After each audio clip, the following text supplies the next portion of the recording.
अस्सलामुअलैकुम। क्या हाल चाल है आप लोगों के। उम्मीद करती हूँ कि आप सब लोग अपने अपने घरों में खुश और आबाद होंगे। Welcome back to my channel home bird.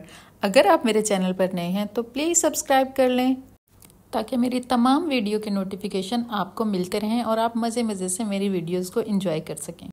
मेरी आवाज़ से लग तो रहा होगा आपको कि आज मैं बहुत खुश हूँ और अल्हम्दुलिल्लाह मैं सच में आज बहुत खुश हूँ। ये तो मैं आपको ज़रूर बताऊंगी कि मैं क्यों खुश थी। लेकिन जनाब यहाँ पर व्लॉग शुरू हो रहा है सुबह से। इस वक्त ना सहरी के बाद सब सोए हुए होते हैं, पर मजाल है कि मुझे नींद आ जाए। तो मैं क्या करती हूँ कि अपने दिन भर के काम सुबह में ही ख़त्म कर लेती हूँ ताकि दोपहर में काम करने से ना मुझे रोज़ा लगना शुरू हो जाता है। तो मैं जो हूँ ना, जिस टाइम पे मुझे नींद नहीं आती मैं उस टाइम को यूटिलाइज़ करती हूँ और अपने वो काम करती हूँ जिनमें मेरा टाइम ज़्यादा लगता है। जैसे कि मेरा टीवी लॉन्च, मेरी 2-3 दिन से तबीयत ठीक नहीं थी। तो जो लॉन्च की हालत है वो तो आपने देख ही ली कि कैसे हुई पड़ी थी। अगर घर में सिर्फ एक औरत हो ना और बाकी सब आपके घर में मर्द हों तो यकीन करें ऐसे ही होता है जैसे मेरे घर का कुछ हाल है। क्योंकि आप तो पड़ जाते हो या बीमार होते हो जब, तो आपके जो हस्बैंड या बच्चे हैं ना, तो वो क्या करते हैं कि हर चीज़ को अपनी मर्ज़ी से करने की कोशिश करते हैं और उन बेचारों का कसूर भी नहीं होता क्योंकि भाई उनको जो समझ आता है वो करते हैं।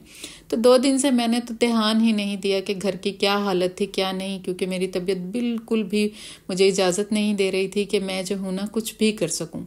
तो बस फिर मैं जो हूँ अगले दिन जब उठी, अल्हम्दुलिल्लाह मेरी तबीयत ठीक हो गई, तो मैंने जो है ना जल्दी से पहले घर को दोबारा से अपनी जगह पर ले आई। तो यहाँ पर मैं वही सफाई कर रही थी और ये देखें ये मेरे वो पौधे हैं जो मैंने आपके साथ ही शेयर किए थे कि मैंने ये पानी में ग्रो किए हैं।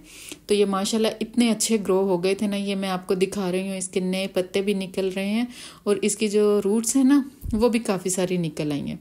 तो मुझे ख्याल आया कि मैं इस वॉस में रख दूँ। ये वॉस मेरा खाली पड़ा हुआ था, तो जब मैं इसमें बॉटल रख रही थी ना तो बहुत नीचे तक जा रही थी। तो मैंने क्या किया, कागज़ के बॉल बनाए, इसमें डाले और उसमें रख दिया। और ये देखें ये इतना प्यारा लग रहा था ना, इतना सेंटर टेबल के ऊपर रखा हुआ ना इतना अच्छा लग रहा था। और वैसे भी जो ओरिजिनल प्लांट्स होते हैं ना उनकी तो बात ही कुछ और होती है। बस जनाब यहाँ पर मैं जो हूँ ना इंजॉय कर रही थी अपनी डस्टिंग को, सफाई को, और घर की तमाम छोटी चीज़ें जो मैं 2 दिन से नहीं कर पा रही थी, मैं बहुत मिस कर रही थी। बस मैं यहाँ वही इंजॉय करते हुए अपना काम कर रही थी।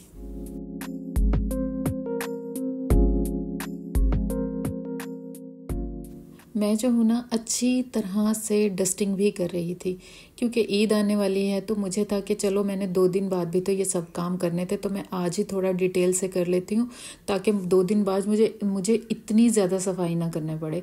असल में जो मेरा टीवी लाउंज है ना वो बिल्कुल एंट्रेंस के साथ है। उससे क्या होता है कि जो मेन डोर है ना वो हर वक्त खुला रहता है ताकि वेंटिलेशन रहे, क्योंकि ऐसे घर में कोई विंडो नहीं है जहाँ से वेंटिलेशन हो सके। तो जितनी देर डोर खुला रहता है तो डस्ट तो अंदर आती ही है।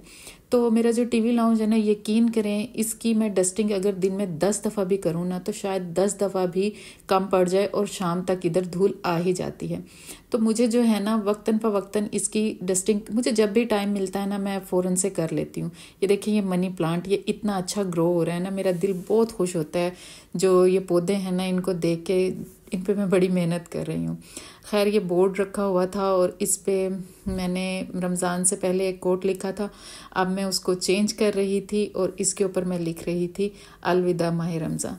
दिल उदास भी था और खुश भी था। खुश इसलिए था कि अल्हम्दुलिल्लाह अल्लाह ताला ने इस साल के रोज़े रखना नसीब किया और मुझे ये रमज़ान दिखाया।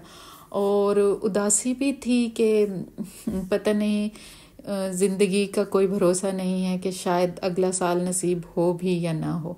लेकिन खैर चलें, ज़िंदगी है, ये सब तो चलता है। यहाँ पर बस मैंने बोर्ड शोर्ड सेट कर लिया और उसके बाद मैं ये छोटी मोटी, अच्छा घर की जो बड़ी चीज़ें हैं ना उनको तो मुझे लगता है मैनेज करना बहुत आसान है, लेकिन ये घर की जो छोटी छोटी चीज़ें होती हैं ना, यकीन करें इनको तो संभालना ना बहुत मुश्किल है। ये मेरी विंडो में ना रोज़ाना एक इतनी प्यारी स्पैरो आती है ना, मैंने बस उसको कैप्चर किया ताकि हमेशा के लिए ये मेरी वीडियो में आ जाए और मैं इसको एंजॉय कर सकूं।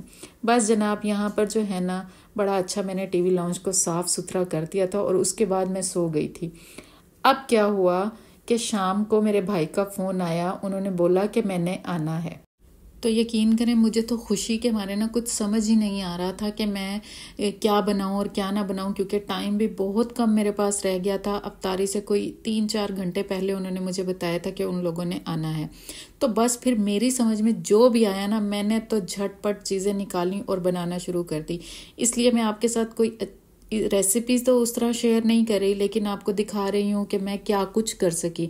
इतना ज़्यादा तो मैं एहतमाम नहीं कर पाई, क्योंकि मेरे बड़े भाई को मेरे हाथ के पकोड़े बहुत पसंद हैं। बस मैंने वो बनाए थे और ये मीठा उनका ऑल टाइम फेवरेट है।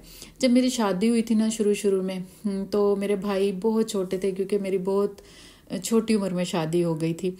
तो मैंने ना सबसे पहले टीवी से एक चीज़ देख के जो सीखी थी ना, वो ये मीठा था। ये जुबैदा आपा की रेसिपी थी, और मैंने जब ये बना के अपने भाइयों को, अपनी सिस्टर को खिलाया, तो इन लोगों को इतना पसंद आया था ना, और उस टाइम से लेकर आज तक ये इनको इतना ही पसंद है।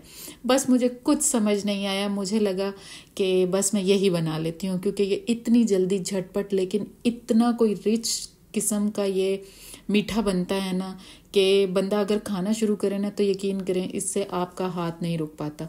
मैं इंशाल्लाह डिटेल से इसकी रेसिपी किसी और व्लॉग में आपसे शेयर करूंगी, ताकि आप भी इस मीठे को ना एंजॉय कर सकें।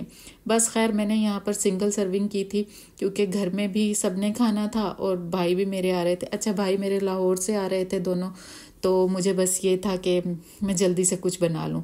मेरा एक भाई नहीं आ सका, उसको हमने बहुत मिस किया, लेकिन शुक्र है कि मेरे 2 भाई आ गए और यहाँ पे मेरे भाई आ चुके थे। बस मुझे किचन में कुछ भी समझ नहीं आ रहा था, और उससे भी बड़ा सरप्राइज़ ये था कि वो लोग मेरे लिए ईदी लेकर आए थे, और मुझे इतनी खुशी हो रही थी ना कि मैं आपको बता नहीं सकती। यकीन करें, आप महंगे से महंगा सूट खरीद लें, लेकिन जो चीज़ आपके भाई, आपके अम्मी अब्बू आपको देते हैं ना, उसकी कोई कीमत नहीं होती। वो हमेशा के लिए आपकी जो है ना सबसे प्रीशियस याद बन के रहती है आपके साथ। यहाँ पर वो मेरे लिए ईदी लाया था, और अभी मैं आपको अपना सूट पहन कर दिखाऊंगी। ये मेरा छोटा भाई है, और माशाल्लाह से ऑन जॉब है सब भाई।